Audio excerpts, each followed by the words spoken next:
오늘 우리가 함께 살펴볼 이야기는 독일 산업의 심장, 바로 폭스바겐입니다. 한때는 그 어떤 위기에도 흔들리지 않을 것 같던 이 거대한 자동차 제국이 지금은 그 뿌리부터 흔들리는 정말 전례 없는 위기를 맞고 있습니다. 대체 무슨 일이 벌어지고 있는 걸까요? 무려 87년 역사상 처음 있는 일이라고 합니다. 이 소식 하나만으로도 독일 사회 전체가 엄청난 충격에 빠졌는데요. 한번 상상해 보세요. 전 세계를 휩쓴 2008년 금융위기 때도 끝없었고 그야말로 독일 경제 안정성의 상징과도 같았던 회사가 바로 폭스바겐이었으니까요.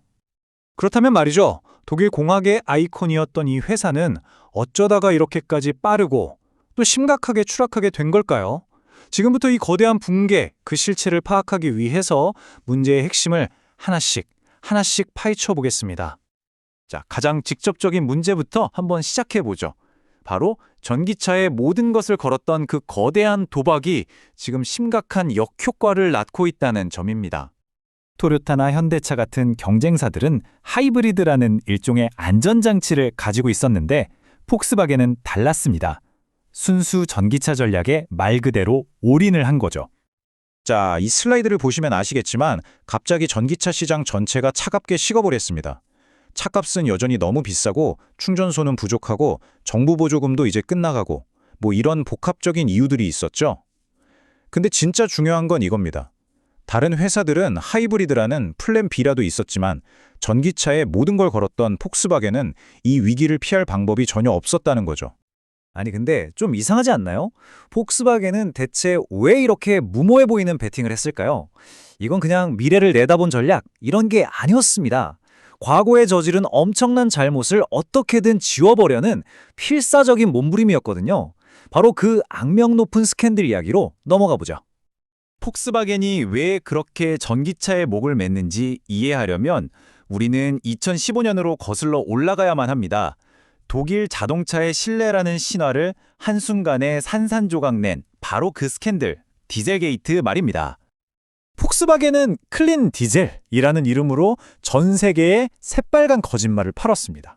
말로는 우리 기술로 배출가스 문제를 다 해결했다, 정말 친환경적인 차다, 이렇게 대대적으로 홍보를 했는데 실상은 어땠나요? 소프트웨어로 테스트 결과만 조작해서 전 세계를 상대로 사기를 친 거였죠. 이 거대한 기만은 결국 폭스바겐의 운명을 통째로 바꾸게 됩니다. 그러니 핵심은 이겁니다. 폭스바겐의 전기차 올인 전략은 단순히 미래를 보고 내린 합리적인 결정이 아니라 디젤게이트라는 그 끔찍한 유령한테서 어떻게든 도망치려고 발버둥친 결과물이었다는 거죠. 엎친 데 덮친 격이라고 하죠. 이렇게 위태로운 전기차 전략이 설상가상으로 또 다른 재앙과 딱 마주치게 됩니다. 바로 폭스바겐의 가장 큰 돈줄이었던 중국 시장이 그야말로 무너져 내리기 시작한 겁니다. 그러니까 수십 년 동안 폭스바겐한테 중국은 그야말로 황금알을 낳는 거위였어요. 전 세계에서 버는 돈의 거의 절반을 이 중국 시장 하나에서 벌어들였으니까요. 자, 이 그래프를 보시면 그 현실이 얼마나 끔찍한지 바로 알 수 있습니다. 불과 몇 년 전만 해도 외국 브랜드가 60%를 차지했는데 지금은 30%, 말 그대로 반토막이 나버린 겁니다. 그 빈자리는 누가 채웠을까요? 바로 무섭게 성장한 중국의 자국 전기차 브랜드들이었죠. 그리고 마침내 2023년 이 상징적인 사건이 터집니다. 중국의 BYD가 폭스바겐을 제치고 중국 시장 판매 1위 자리에 오른 거죠. 이건 그냥 순위가 하나 떨어진 게 아닙니다. 수십 년간 지켜온 왕좌를 빼앗긴 것, 폭스바겐 제국의 몰락을 알리는 신호탄과도 같은 거였어요. 자, 그런데 여기서 한번 곰곰이 생각해 볼 필요가 있습니다. 애초에 디젤게이트 같은 그런 말도 안 되는 사기극이 어떻게 회사 안에서 가능했을까요? 그리고 시장이 이렇게 급변하는데 왜 이렇게 둔하게 대처했을까요? 사실 지금까지 우리가 이야기한 전기차 실패, 중국 시장 상실 이런 것들은 모두 겉으로 드러난 증상일 뿐입니다. 진짜 병의 원인은 폭스바겐이라는 이 거인의 몸속 아주 깊숙한 곳에 숨어 있습니다. 네, 바로 시스템 그 자체가 고장나버린 겁니다. 한때는 노사협력의 이상적인 모델이다 이런 칭찬까지 받았지만 결국엔 아무도 책임지지 않고 외부의 목소리는 전혀 듣지 않는 그런 폐쇄적인 문화를 만들어버린 바로 그 구조 말입니다. 폭스바겐에는 다른 일반적인 회사에서는 찾아볼 수 없는 아주 독특하고 강력한 조직이 하나 있습니다. 바로 감독위원회입니다. 회사의 거의 모든 중요한 결정, 그러니까 신차 개발, 공장 설립, 구조조정 같은 것들이 일반적인 이사회가 아니라 바로 이 막강한 권한을 가진 위원회에서 결정됩니다. 자, 이 권력 구조를 한번 보세요. 정말 놀랍지 않나요? 전체 20자리 중에 무려 10자리, 절반을 노동조합과 노동자 대표가 가지고 있어요. 이게 뭘 의미하겠습니까? 한마디로 노조가 반대하면 아무것도 할 수 없다는 뜻입니다. 회사가 망하기 직전이라도 노조자들의 일자리를 위협하는 공장 폐쇄나 구조조정 같은 결정은 원천적으로 불가능에 가깝다는 거죠. 결국 어떻게 됐을까요? 대주주인 포르쉐 가문, 정부, 그리고 막강한 노조가 서로의 이익을 봐주면서 외부의 견제는 전혀 받지 않는 그들만의 단단한 성을 쌓아 올린 겁니다. 그리고 바로 이런 폐쇄적인 환경이 디젤 게이트 같은 어마어마한 스캔들이 내부에서 조용히 계획되고 또 오랫동안 들키지 않고 실행될 수 있었던 완벽한 온상이 되어준 거죠. 이런 비효율적인 구조가 어떤 결과를 낳았는지 이 표를 보면 아주 명확하게 드러납니다. 경쟁사인 토요타를 한번 보세요. 직원은 폭스바겐의 거의 절반 수준인데 차는 오히려 더 많이 팔고 있습니다. 이걸 직원 한 명당 생산성으로 계산해 보면 2배가 넘게 차이가 나는 거예요. 왜 그럴까요?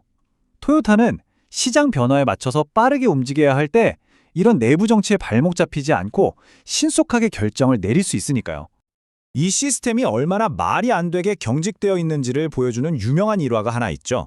전임 CEO가 우리 회사에 직원이 너무 많다, 그러니까 효율성을 높여야 한다는 어떻게 보면 너무나 당연한 이야기를 꺼냈다가 바로 그 자리에서 해고당했다는 거 아닙니까?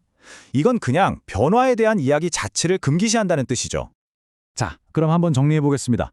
완전히 빗나간 전기차 전략, 속수무책으로 무너져버린 중국 시장, 그리고 이 모든 문제의 근원인 고장나버린 내부 시스템. 이 세 가지가 합쳐지면서 폭스바겐은 그야말로 역사상 한 번도 겪어보지 못한 최악의 위기, 그 복잡한 갈림길에 서게 된 겁니다. 이번 위기가 이전의 위기들과 근본적으로 다른 점이 있습니다. 이건 그냥 경기가 안 좋아서 잠깐 힘든 그런 수준의 문제가 아니에요. 중국 전기차에 한 번 빼앗긴 시장 점유율은 이거 영영 되찾지 못할 수도 있습니다. 그리고 폭스바겐은 독일의 30만 개가 넘는 일자리를 책임지고 있는 그야말로 대마불사 같은 존재거든요.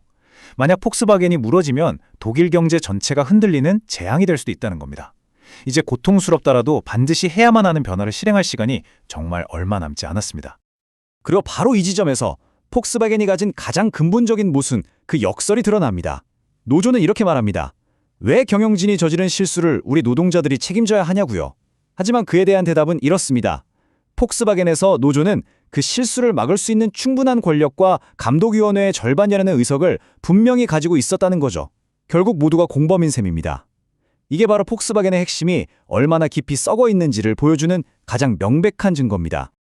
과연 한 회사가 그 구성원들을 너무나 아낀 나머지 오히려 그들을 지키려다 스스로의 생존을 위협하게 될 수도 있는 걸까요? 이것이 바로 오늘날 폭스바겐이 던지고 있는 근본적인 질문이고요. 이 질문에 대한 대답이 한때 세계를 호령했던 이 거대한 산업 아이콘의 미래를 결정하게 될 겁니다.